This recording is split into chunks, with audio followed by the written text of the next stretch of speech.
Novamente,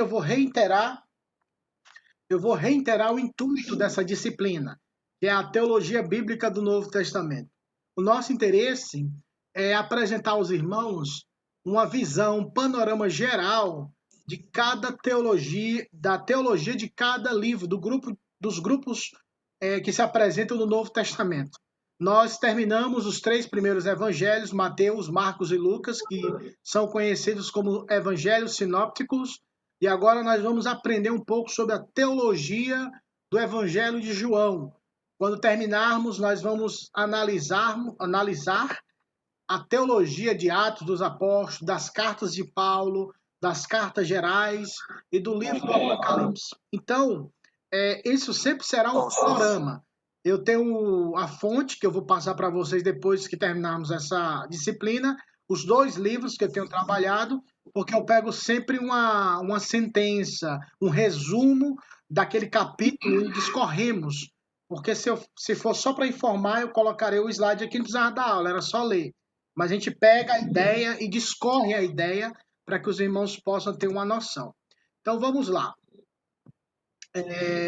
Nós vamos tratar do Evangelho de João. O Evangelho de João é o 4º evangelho do Novo Testamento. O 4º evangelho é bem diferente dos sinópticos. Se você já leu os 3 primeiros evangelhos, Mateus, Marcos e Lucas, você percebe uma harmonia no sentido de repetição das mesmas parábolas, milagres, situações, claro que com focos diferentes, com foco mais numa realidade corriqueira, de parábolas, milagres, desempenhos, a morte, a genealogia e entre outras coisas.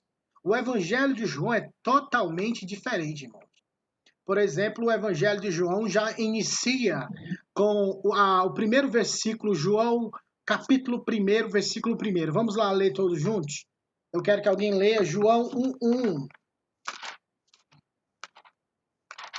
Evangelho de João, capítulo 1, versículo 1. Quem achou, leia, por favor.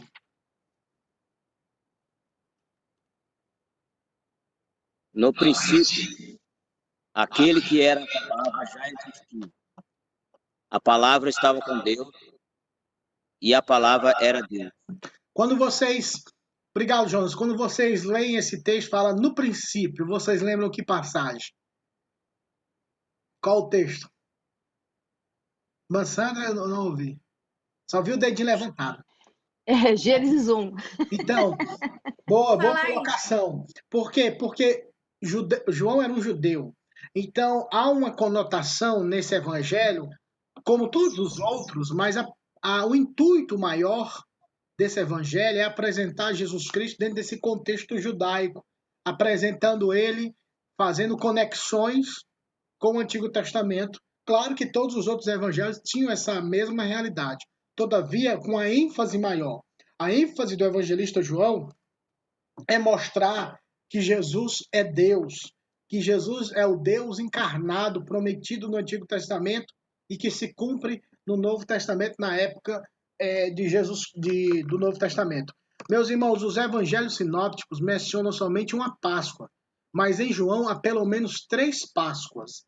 É interessante isso. Eu queria que a gente lesse, cada um lê um versículo. Uma pessoa lê João 2,13, outra pessoa lê João capítulo 6, versículo 4, e outra pessoa lê João 13:1. Enquanto eu vou tomando meu café, eu vou ouvindo vocês. 2:13. Estando próxima a Páscoa dos judeus, saindo Jesus para Jerusalém. Isso é a primeira referência. A segunda agora, 6:4.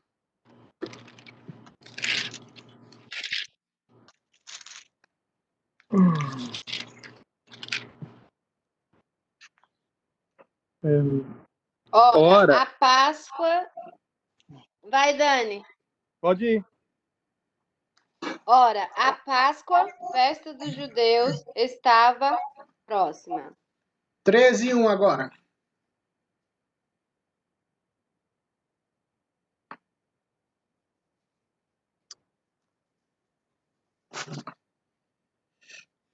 Antes da festa da Páscoa, Jesus sabia que havia chegado sua hora.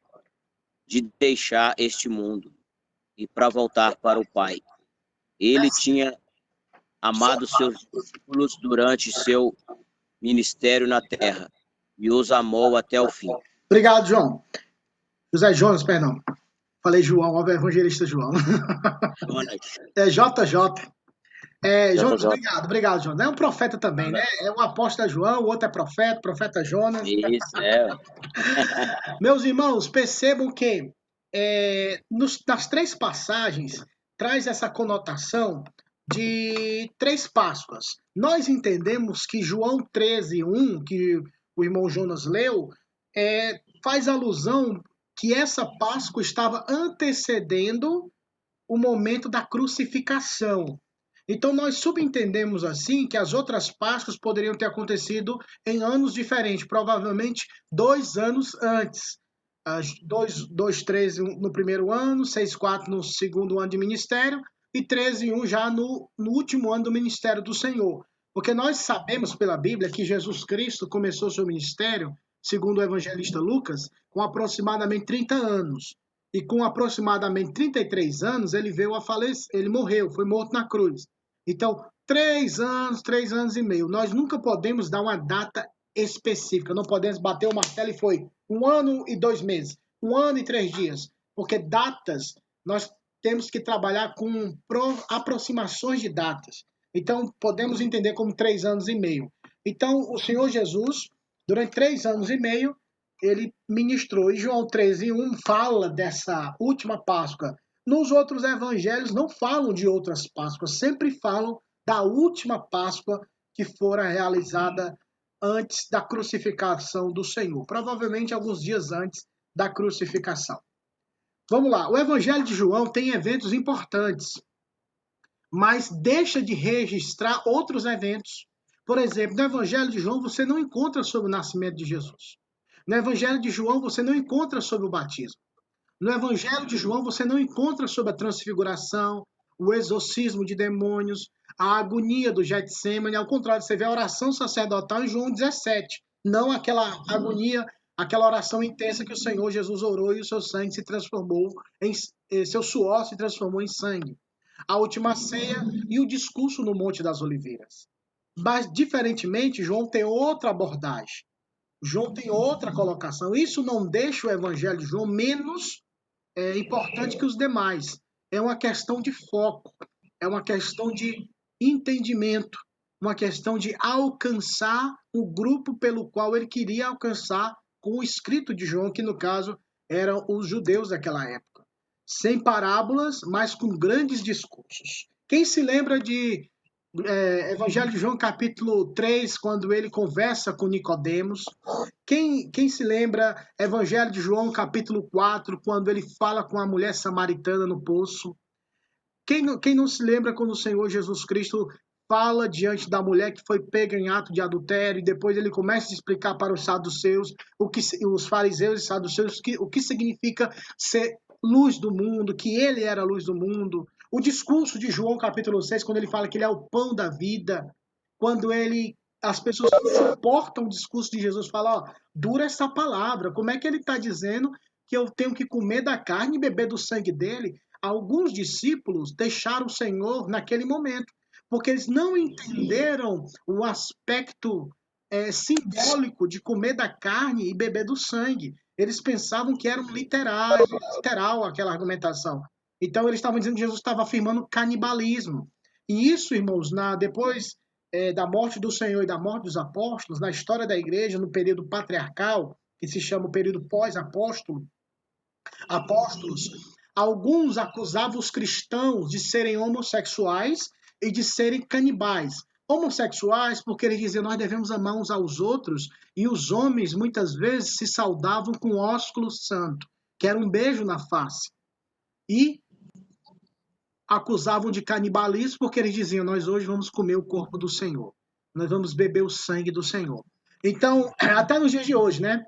Tem crente que tem como é o nome? Um evangeliquez tão forte que se ele for falar com as pessoas fora da igreja, as pessoas não vão entender. Com jargões evangélicos, né?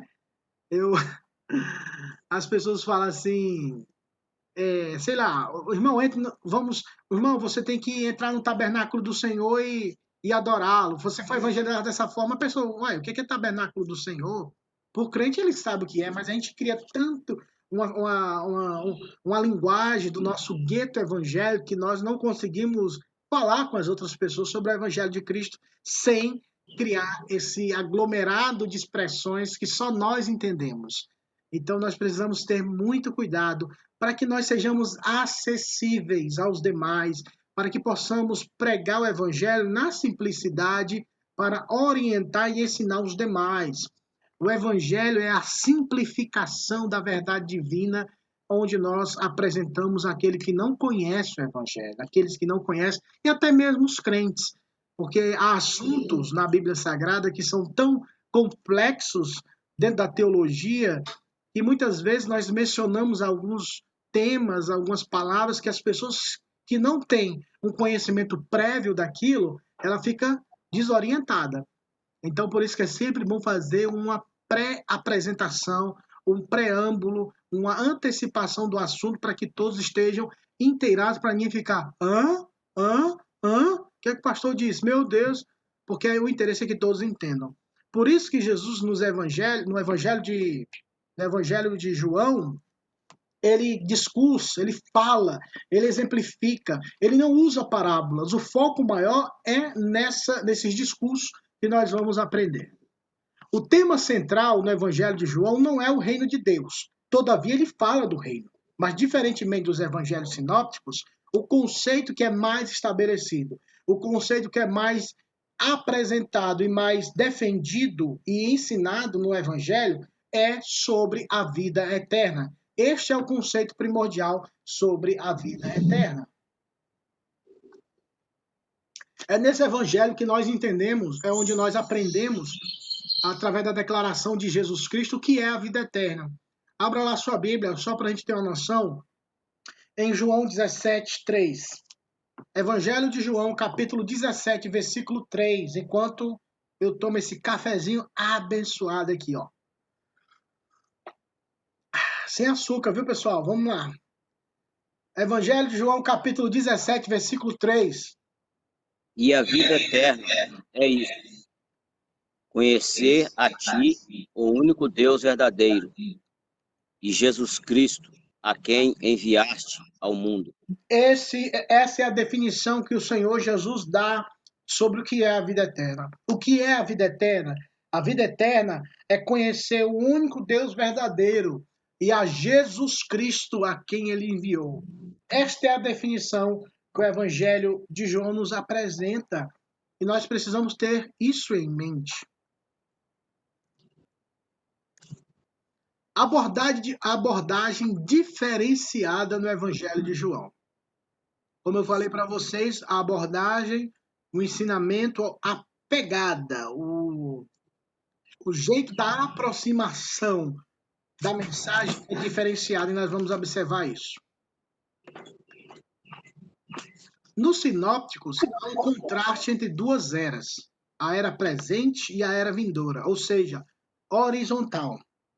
Ou seja, nós ainda não somos o que haveremos de ser. Que o reino de Deus já chegou, mas ele não chegou na totalidade. Sempre aquela perspectiva que eu falei para vocês do já e o ainda não.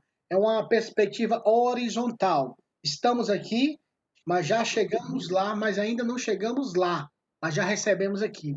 É um trocadilho que nós precisamos observar. Já no Evangelho de João, esse contraste não é horizontal, mas vertical. Vamos lá. João é vertical, como eu falei. Há um contraste entre dois mundos. O mundo superior de cima e o mundo inferior de baixo. Vamos ler lá em João, capítulo 8, versículo 23. João 8, 23.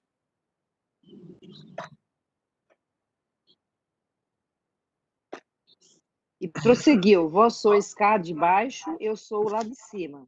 Vós sois desse mundo, eu do mundo não sou.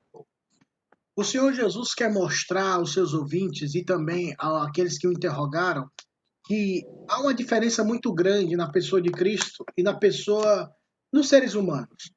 Há um conhecimento elevadíssimo, irmãos, na espiritualidade. E esse conhecimento não é ganho, não é obtido, não é conquistado pela força do braço, nem tampouco pelas atividades religiosas que praticamos. Mas esse conhecimento, ele vem de cima, ele vem do alto, ele vem da pessoa do Espírito Santo de Deus, abrindo o nosso entendimento e o nosso desejo de conhecer a Escritura Sagrada. Por isso, nós precisamos entender que o que vem do alto, o que vem de cima, é aquilo que nos abençoa.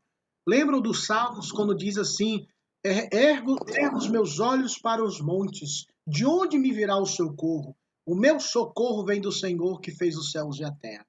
De fato, os montes eram envolvidos totalmente pela idolatria de uma geração que pecou contra o Senhor.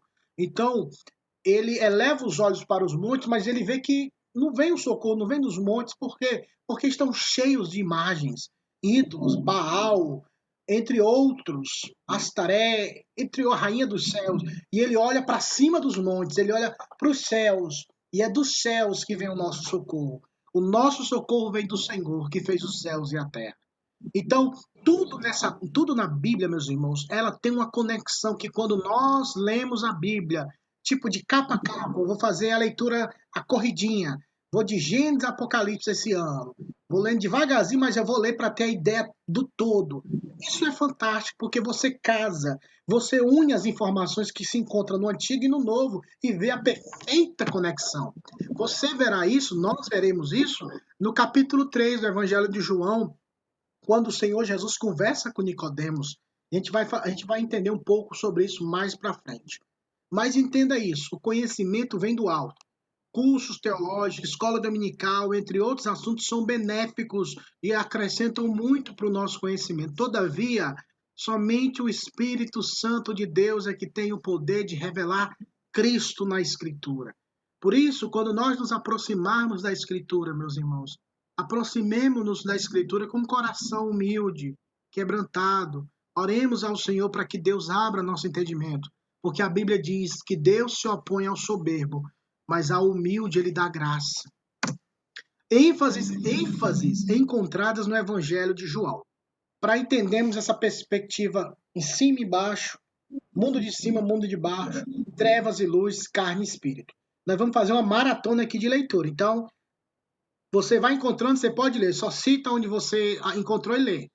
Sobre trevas e luz, João 1,5, a outra pessoa lê João 8,12 e outra pessoa lê João 12,36. Vamos falar primeiro sobre trevas e luz. A luz resplandece nas trevas, e as trevas não prevaleceram contra ela. Isso é João o quê? João 1,5. 1,5. Agora outra pessoa, João 8,12. De novo lhes falava Jesus, dizendo: Eu sou a luz do mundo. Quem me segue não andará nas trevas. Pelo contrário, terá a luz da vida. João 8,12. E agora 12,36.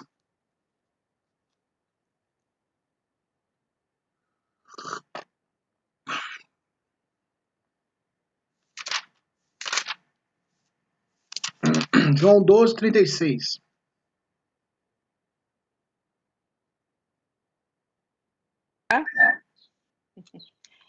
Perguntou-lhe Simão Pedro: Senhor, para onde vais? Respondeu ele: Vou, para onde vou não podeis seguir agora, mais tarde, porém, me seguirás. 12,36, irmão. 12,36. Ah, não, desculpa, estou no 13. Enquanto tendes luz, crede na luz, para que vos torneis filho da luz. Disse Jesus essas coisas e, retirando-se, ocultou-se deles.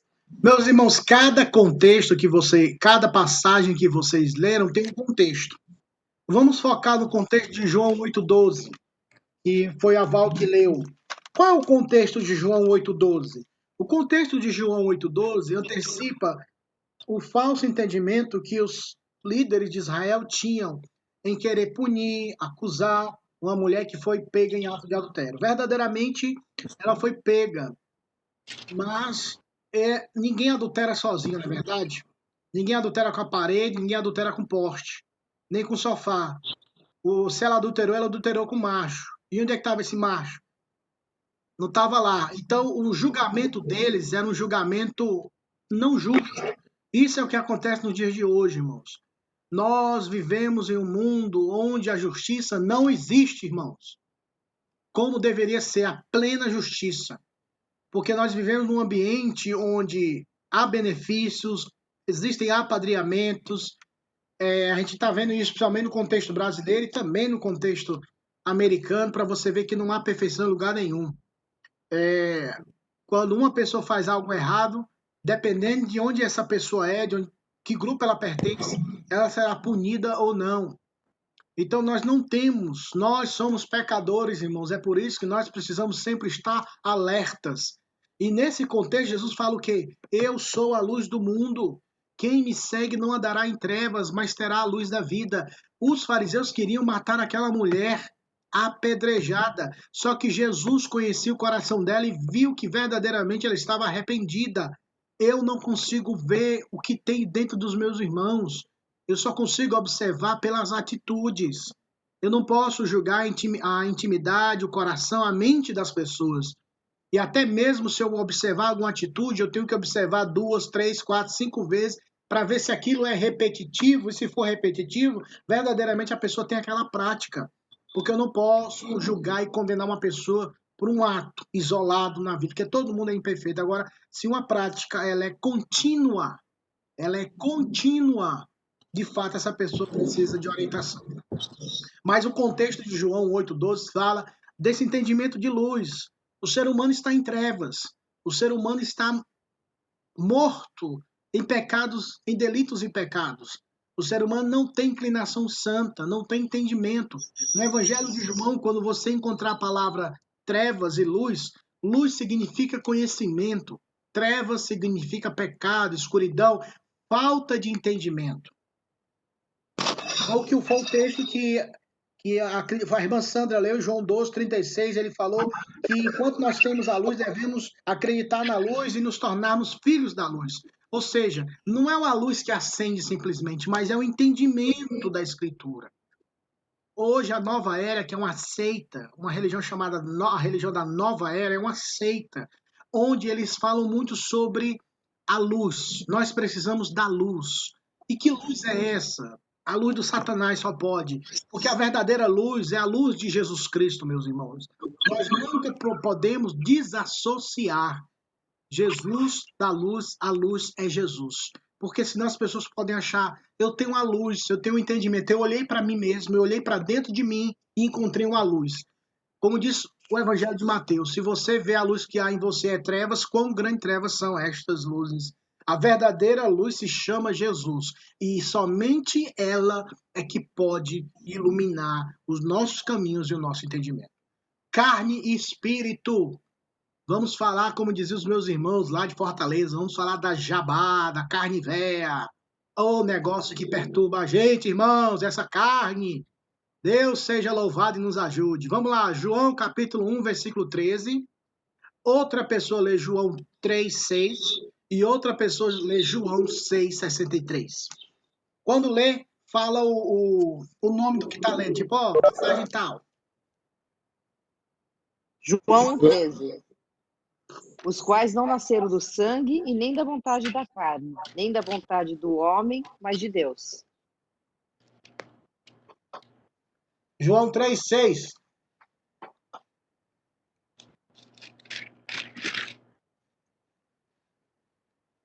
João 3,6. O que é nascido da carne é carne. O que é nascido do espírito é espírito. João 6:63. Somente o Espírito dá vida. A natureza humana não realiza coisa alguma. E as palavras que eu lhe disse são espírito e vida. Perceba que as palavras do Senhor, como Jonas leu, é espírito e vida, ou seja, o discernimento dela é espiritual. E o texto que foi lido em João 1:13 fala o quê? Que é nascido da carne é carne. Ou seja, a natureza, aqueles que nasceram de novo, eles não nasceram da carne, mas do espírito. Esse novo nascimento é gerado pelo Espírito de Deus, porque a carne ela não pode se transformar. A carne é carne. ela é subjugada pelo pecado, ela não tem força, ela não se regenera. Meus irmãos, é a dura realidade, mas a gente tem que falar isso. Nós estamos morrendo. Desde o dia que nascemos, a contagem regressiva começou. Aí fala, meu Deus, pastor, fala isso não, já é de manhã, ai meu Deus. Mas a verdade é essa, nós estamos morrendo, nós estamos caminhando para o dia da morte. Nós precisamos ter isso em mente. Como diz a palavra, é mais proveitoso estar na casa que há luto do que numa festa. Porque no luto você vê o fim de todas as coisas e para e pensa. E organiza a vida. Mas quando você está na festa, na curtição, quem pensa em morte? Ninguém. Depois que a morte chega, começa a chorar. Então, o Senhor Jesus fala, e agora eu vou focar lá em João 3. Vamos lá para João 3 rapidinho. Evangelho de João, capítulo 3, que foi o texto que Daniel leu. Esse momento, o Senhor Jesus está falando com Nicodemos, João 3. Ele fala com Nicodemos. Nicodemos era mestre em Israel, um doutor da lei, um PhD. Todavia, ele não entendia corretamente o que significava nascer de novo, o que significava, como diz em inglês, be born again, ou seja, nascer de novo. Jesus fala no versículo 3. Quem está comigo, leia, por favor, versículo 3 de João, capítulo 3. Jesus respondeu: Eu lhe digo a verdade. Quem não nascer de novo não verá o reino de Deus. Olha a resposta de Nicodemos, versículo 4. De novo, alguém? Como pode um homem velho nascer de novo? Perguntou Nicodemos. Acaso ele pode voltar ao ventre da mãe e nascer uma segunda vez? Vocês perceberam que a interpretação que Nicodemos deu foi uma interpretação carnal. Não assim, claro que é carnal, pecaminoso, mas carnal no entendimento natural. Qual é o nascimento que ele entendia? O nascimento natural. E ele falou, eu vou entrar de novo lá e vou nascer de novo. Como é que isso funciona? Jesus o repreende e fala, Nicodemos, tu é mestre em Israel e tu não entende o que eu te falo. Aí Jesus, para trazê-lo próximo do entendimento, ele chama Nicodemos e fala uma palavra no próximo versículo que Nicodemos, por ser mestre, deveria fazer a associação. João 3,5, alguém lê?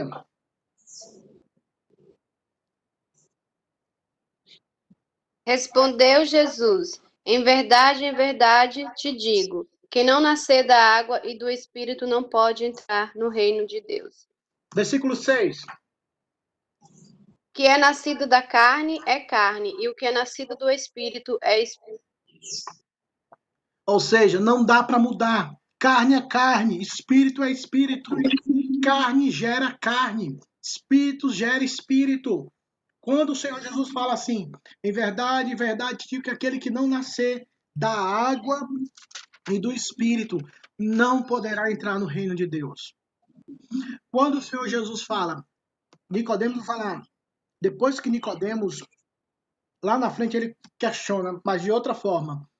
Quando o Senhor Jesus fala da água e do Espírito, com certeza vem à mente de Nicodemos a profecia de Ezequiel, a profecia de Ezequiel 37, e se não me falha a memória, Ezequiel 30 e pouco, que fala das fontes da água viva e o vale de ossos secos. Quando Jesus fala da água viva, a profecia que fora dada na época que o povo de Israel estava na Babilônia, aquela promessa do vale de ossos secos sendo revigorados em Ezequiel 37, quando fala do vale de ossos secos, com certeza Nicodemos fez a associação para que pudesse assim entender o que era o poder dessa regeneração. E no capítulo 47 de Ezequiel, ele fala das águas vivas. Então, quando Jesus fala aquele que não nasce da água e do Espírito, porque a água que vem do trono de Deus, a água que foi prometida, os rios de água viva passarem, irá gerar vida. E no vale de ossos secos, os ossos voltaram. Quem se lembra dessa passagem sabe o que eu estou falando. Eles voltaram entre si. Só que Deus falou assim, Ezequiel, Esses ossos podem reviver. Aí Ezequiel falou, Senhor Jeová, tu que sabe, em Ezequiel 37. Então, Deus falou, então sopra e diz, vem Espírito, e sopra sobre esses mortos. Então o Espírito veio e regenerou, trouxe vida aos que estavam mortos. Então, a água pela palavra, a presença do Espírito Santo é que gera essa vida espiritual, é que gera uma nova vida, um novo coração, vida naqueles que estavam mortos em delitos e pecados. A carne é carne.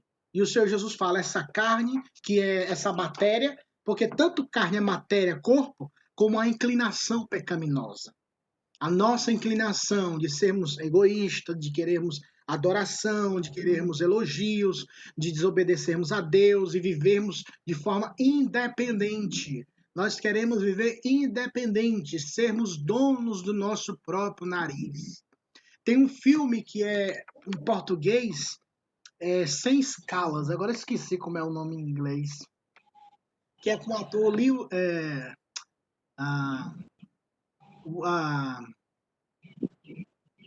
Liam Neeson. E ele tá dentro no avião, ele é tipo um marshal, né? Que é um federal, agente federal. E ele não gosta de avião. E tem uma parte no filme, um filme de ação, muito bom. Ele fala assim, a mulher percebe que ele tem medo de avião. E a mulher pergunta para ele, por que você tem medo? Aí ele fala, porque parece que eu não tô no controle. Aí a mulher fala, e quando é que você tá no controle da sua vida? Na verdade, irmãos, nós não estamos no controle da nossa vida. Você agendou o dia da sua morte? Você agendou o dia de ficar doente? Você agendou o dia que tudo ia dar errado e que tudo ia dar certo? Na sua vida, na minha vida, você já observou isso. Tem dias que você fala, hoje vai papocar. Não papocou foi nada. Hoje eu vou arrebentar. Hoje você ficou arrebentado. Hoje eu vou fazer um gol de bicicleta. Você fez foi um gol contra.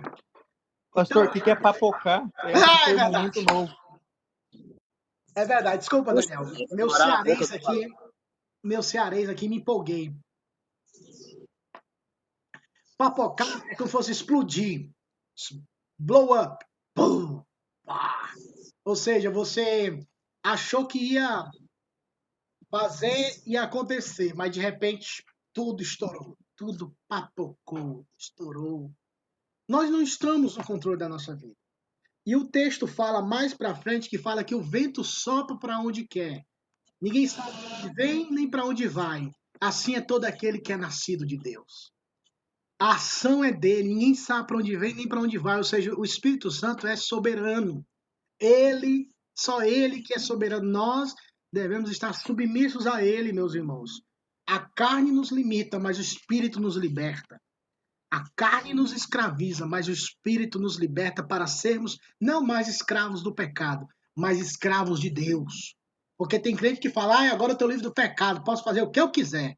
Não. Se você é filho de Deus, você agora é escravo de Cristo. Você é servo de Cristo. Você foi comprado para viver para a glória de Deus.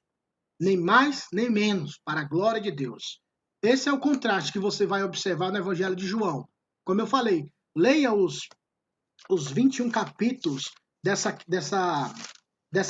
Evangelho e você vai ver trevas e luz, carne e espírito em várias passagens. O mundo em João, o cosmos, essa é a palavra grega, tá bom? Aí eu fiz a transliteração, mundo. A gente vai fazer um exercício teológico aqui, tá bom? Vamos fazer um exercício, eu quero que, se possível, todos participem. Pode designar a ordem criada, tá bom? O mundo significa a ordem criada, céus, terra, estações, entre outras coisas. Vir ao mundo significa meramente ser nascido. Estar no mundo é existir. E partir do mundo é morrer. Essas expressões que você vai encontrar em João significa isso. Vir ao mundo, nascer, estar no mundo é existir. E partir do mundo é morrer. Sigamos. Precisamos atentar ao contexto de cada passagem para que tenhamos o correto entendimento da palavra mundo. Essa palavra, irmãos, ela causa muita confusão em alguns aspectos. E aqui eu quero começar a exercitar a mente bíblica teológica de vocês. Eu queria que uma pessoa, nós temos 5 referências. Eu quero que uma pessoa leia para mim João 12:19 e vamos pensar sobre João 12:19. Quem achou? Então os fariseus disseram uns aos outros: não podemos fazer nada. Veja, todo mundo, vejam, todo mundo o segue. Obrigado, querido. Vamos lá, pessoal. Quando o irmão Jonas leu, todo mundo segue. Esse mundo aqui significa toda a face da terra. O que significa esse mundo aqui? Eu quero ouvi-los. Os que acreditaram, os que creram. Então não é um mundo. Não é um mundo geral, é todos que ouviram a palavra e creram nele. E até porque os fariseus mesmo não seguiram, né? Então eles não estavam incluídos nesse mundo, né? Não. Perfeito. Vamos lá. João 18:20. Outra passagem.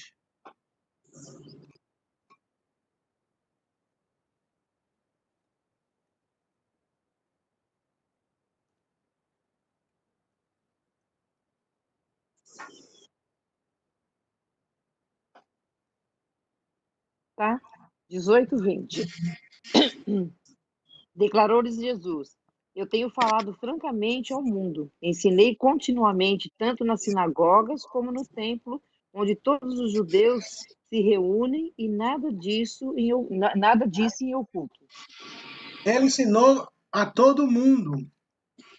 Que mundo é esse? Ele ensinou para todo mundo e então não precisa mais evangelizar, né? Que ele já ensinou ao mundo Não, todo. O que significa esse mundo?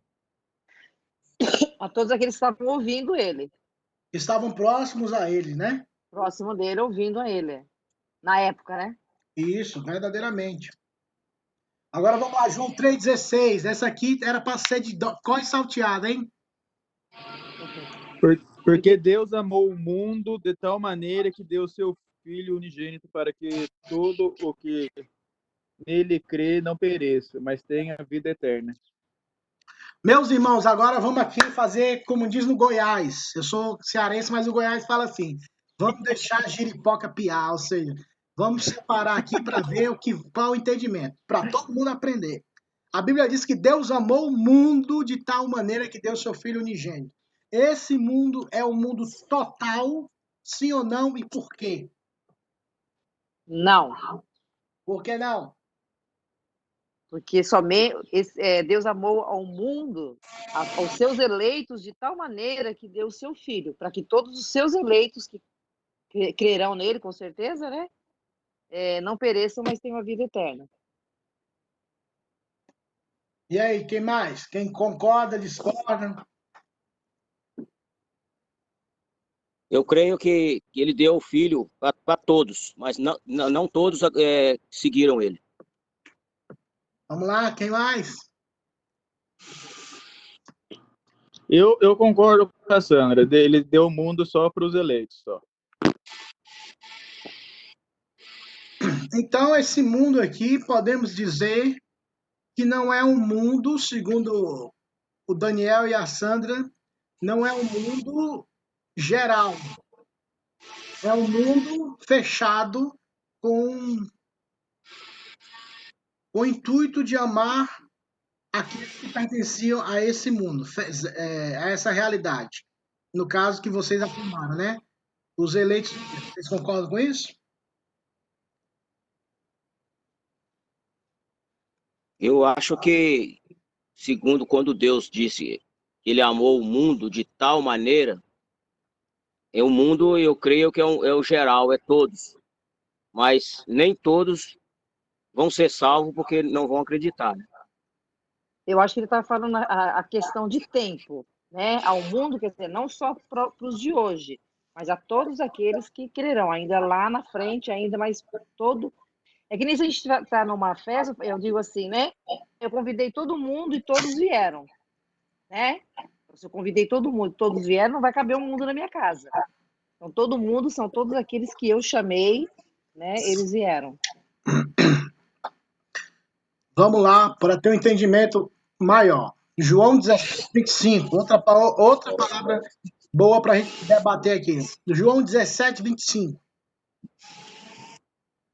Pai justo, o mundo não te conheceu, eu, porém, te conheci, e também estes compreenderam que tu me enviaste.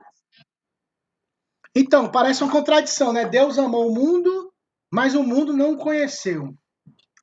Como é que a gente faz essa harmonia aqui, meus irmãos? Como a gente faz esse... Que a Bíblia não se contradiz, né? Quem se contradiz somos nós, diz o irmão, somos nozes. Mas, Aí, aí eu acho como que harmonizar? pastor, aí eu acho que o mundo ele está querendo dizer as pessoas que não creram, né? Eu acho que entra na mesma questão que a Sandroca falou. Ele diz, Pai justo, o mundo não te conheceu, porque só quem vai entender e conhecer a Cristo são aqueles que Deus escolheu, são os seus predestinados.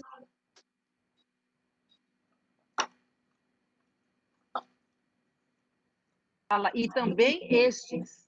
Então, quer dizer, esses estão fora do mundo daqueles que não receberam, que não creem em Jesus. Então, ele está falando em duas pessoas, né? Pai justo, o mundo não te conheceu, o mundo não quer saber do Senhor, né? Eu, porém, te conheci, e também esses, todos aqueles que o Senhor, né, colocou na palma da minha mão, todos esses te conhecem, e nenhum deles será lançado fora. João 15:18, para a gente encerrar esse assunto e eu fazer um preâmbulo do que vocês falaram. João 15:18. Pastor, eu vou Diga. tentar ler, mas meu português não é muito bom, não. Leia, minha querida, nós acompanhamos, sim. Conhecidos desde os tempos antigos.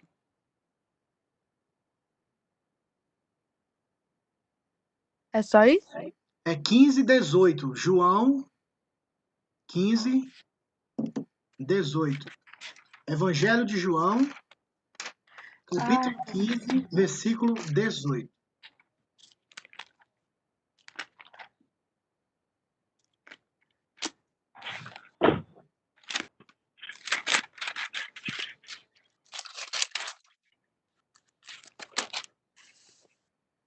Tá bom. Sei o mundo os odeia. Tem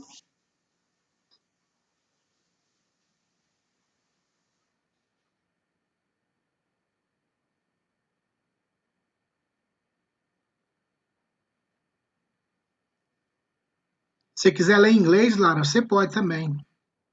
Eu já li. Mas ele não ouviu, não saiu o áudio. Tenta de novo. Peraí, vou tentar de novo. Yeah.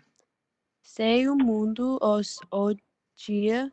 Tem em mente que antes me odiou.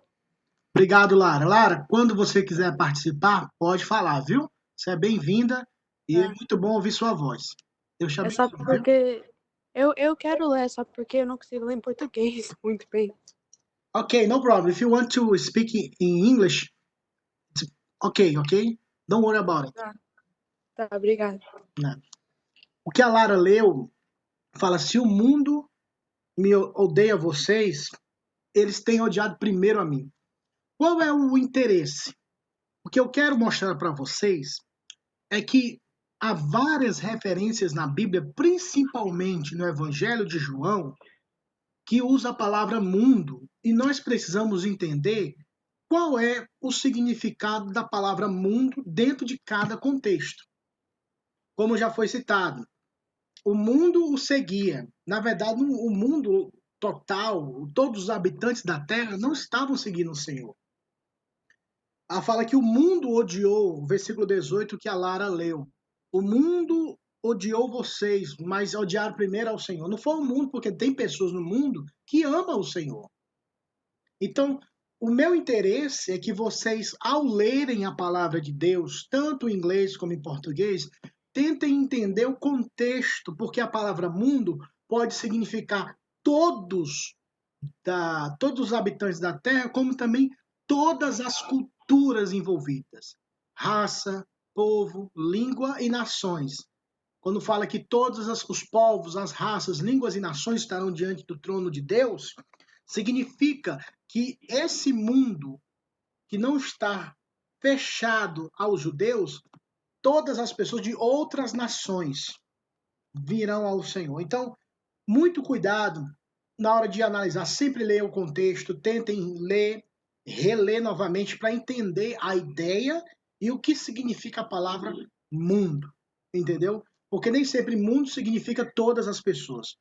Tem o mundo, nesse contexto que a Lara leu, é o mundo daqueles que não foram escolhidos por Deus, aqueles que odeiam o Senhor. De fato, eles odeiam o Senhor. E o outro mundo é o mundo daqueles que amam o Senhor, que querem o Senhor, que foram regenerados pelo próprio Deus. Então, sempre que vocês lerem o Evangelho de João, entendam isso. Tentem identificar o significado de cada palavra, o significado de mundo em cada contexto. Irmã Sandra. Que nem, por exemplo, quando o João fala, né, o mundo jaz no maligno, né? Ele não está falando de pessoas que estão no maligno, está falando de uma ideia. Então, aí no caso, o mundo aqui, nesse caso de jaz no maligno, seria, no caso, uma mentalidade, né, mundana. E ele usa o mundo jaz no maligno. Quer dizer, a mentalidade é mundana, né? A mentalidade é maligna. Boa lembrança, irmã Sandra. Porque mundo ali que a irmã Sandra falou é a ideologia, a filosofia, o ritmo desse mundo. Ou seja, esse mundo ele caminha segundo a mentalidade de Satanás, uma mentalidade contrária a Deus. Então, esse mundo não tem salvação no sentido de pregação. Claro que o Senhor vai transformar esse mundo. Nós viveremos na terra, que o Senhor criará novos céus e nova terra. Só que essa terra que vivemos hoje, ela vai passar por uma mudança, como se fossem os nossos corpos, uma regeneração, uma imortalidade. O corruptível se revestirá de incorruptibilidade. Mas nós continuaremos com um corpo, mas um corpo glorificado. Nós continuaremos na terra, mas uma terra glorificada, uma terra regenerada, uma terra transformada pelo poder de Deus. Então, para incentivá-los, e eu gostei das colocações, eu gostei de vocês participando, isso que importa, irmãos. Eu quero que vocês progridam, cresçam no temor do Senhor e no conhecimento da Escritura e o entendimento da Escritura, porque depois você vai estar na minha posição aqui, ensinando outras pessoas, que esse é o nosso intuito, ensinar vocês para que vocês ensinem outras pessoas no futuro breve. Então vamos lá. Satanás, pecado e a morte no Evangelho de João, ok? EJ significa Evangelho de João. Vamos falar de Satanás de novo. Bate na madeira, pastor. João fala de Satanás como pai da mentira. Essa passagem, João 8,44. Quem achar, leia, por favor. Ô palavra forte que o Senhor Jesus falou ali, viu? Essa palavra é aquela palavra que fala assim, o Senhor Jesus não aliviou. João 8,44.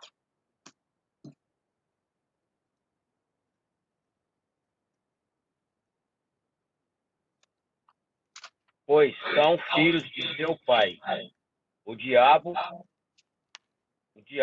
e gostam de fazer as coisas perversas que ele deseja.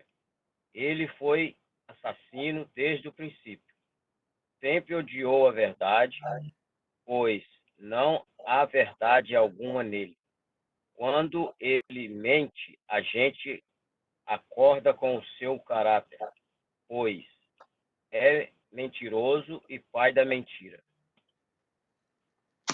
Olha o que o Senhor Jesus falou, irmãos, que o irmão Jonas leu. Falou, vocês, para os religiosos. Não foi para um macumbeiro, não foi assim, uma pessoa, foi para pessoas que conheciam um pouco mais do Antigo Testamento, mas viviam uma vida longe de Deus. Uma vida que não amava o Senhor. Eles conheciam sobre, mas não amavam o Senhor. Mas o Senhor fala uma coisa interessante, que Satanás aqui, ele é o pai da mentira, que desde o princípio ele é mentiroso. Por isso que às vezes, quando isso não acontece mais como antigamente, né? Mas antigamente no Brasil, algumas igrejas, elas entrevistavam o demônio E o demônio falava, eu não gosto dessa igreja, I don't like this church.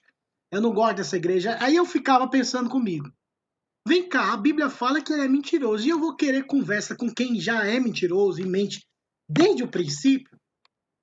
E o povo acreditava no que o diabo, se for o diabo, porque para mim era encenação, mas se fosse o diabo, se fosse Satanás, meus irmãos, você ia acreditar no que ele estava falando? Claro que não. Isso é muito para os leigos, mas fazer uma propaganda.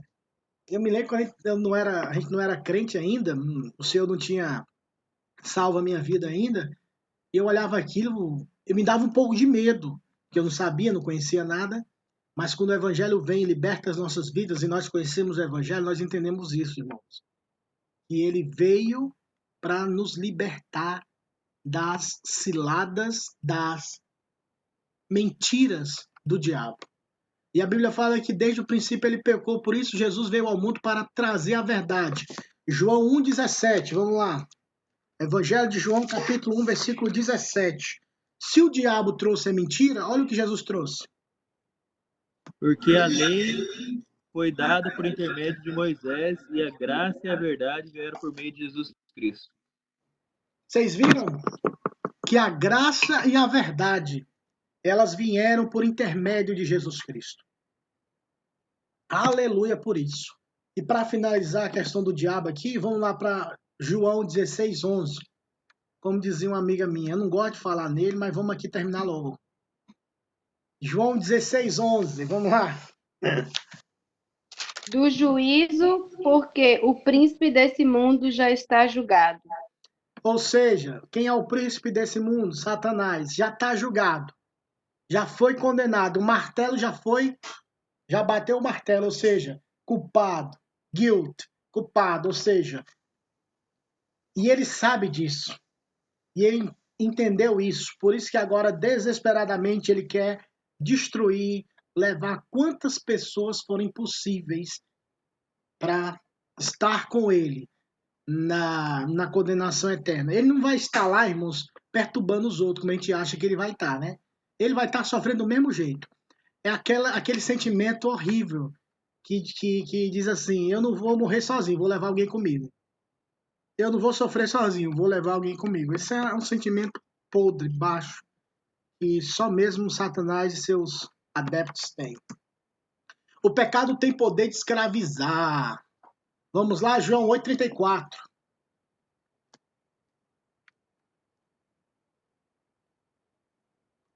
Evangelho de João, capítulo 8, versículo 34. Replicou-lhe Jesus: em verdade vos digo, todo que comete pecado é escravo do pecado. Tá aí. Meus irmãos, nós não temos força suficiente para vencermos o pecado sozinhos. Por quê? Porque nós somos pecadores por natureza. Só Jesus pode quebrar esse jugo do pecado e nos libertar. Por isso que a palavra de Deus diz: se, pois, o Filho vos libertar, verdadeiramente sereis livres. E conhecereis a verdade vos libertará. Meus irmãos, não temos a capacidade de dizer não para o pecado sem a força do Espírito Santo. Por isso que o crente em Jesus Cristo, nós precisamos diariamente pedir misericórdia, ajuda e auxílio ao Senhor. Meus irmãos, eu tenho um costume na minha vida de assim que acordar, fincar meu joelho no chão, agradecer a Deus pela noite e pedir a proteção e ajuda do Senhor para o dia que se aproxima. E no final do dia, finco o joelho no chão novamente para pedir ao Senhor graça e misericórdia e compartilhar com o Senhor as minhas lutas e as minhas necessidades. Crie na sua vida um hábito de oração. Às vezes a vida é corrida, a vida é atarefada. Acorde um pouquinho mais cedo. Eu sou de uma época antiga, irmãos. Eu sou um cara novo, mas eu tenho costumes de velho. Eu não tenho problema. Porque questões da Bíblia, o velho é que é melhor.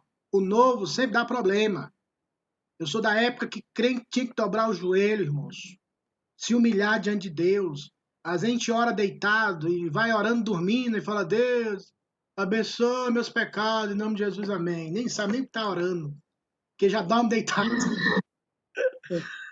O pastor, eu costumo dizer, né? A gente faxineira, a gente ajoelha para limpar banheiro dos outros, por que não vai se ajoelhar na presença de Deus, né? Boa colocação.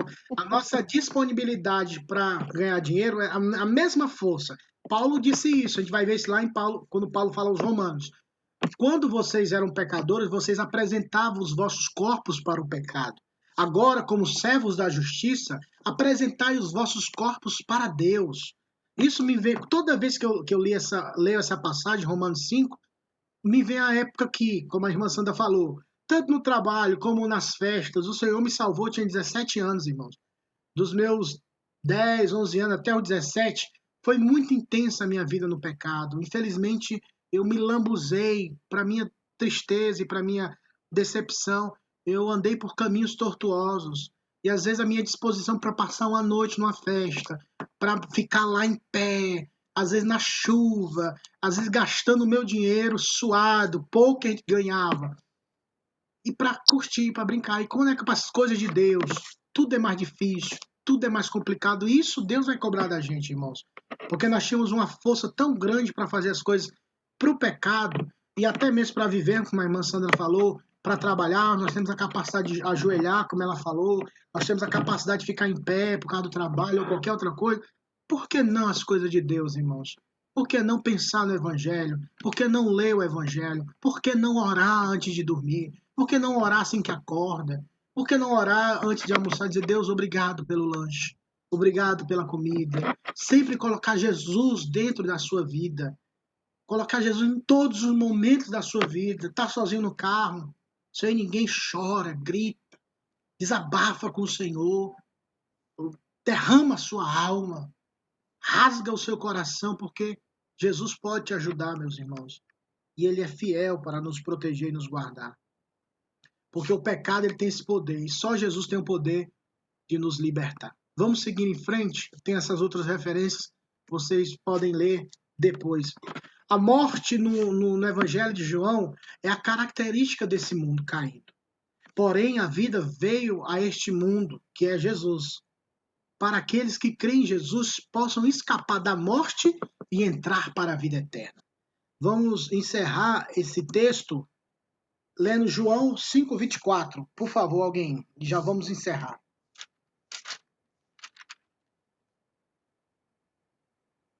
Eu lhes digo a verdade. Quem ouve a minha mensagem e crê naquele que me enviou, tem a vida eterna.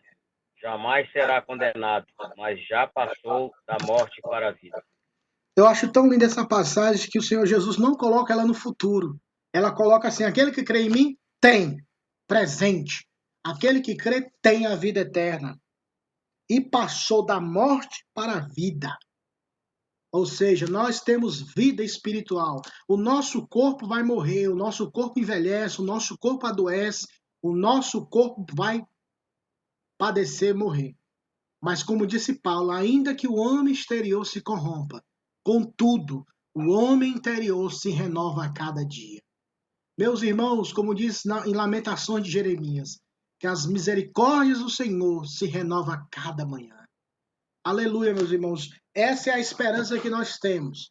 Que a Bíblia Sagrada diz no Evangelho de João, que nós passamos da morte para a vida. Olhe para você. Novamente eu vou repetir aquilo que eu já falei em outras aulas. Não olhe para a sua vida de ontem para hoje, porque basicamente você não vê nenhum progresso. Mas olhe para a sua vida quem você era há 10 anos ou há 5 anos.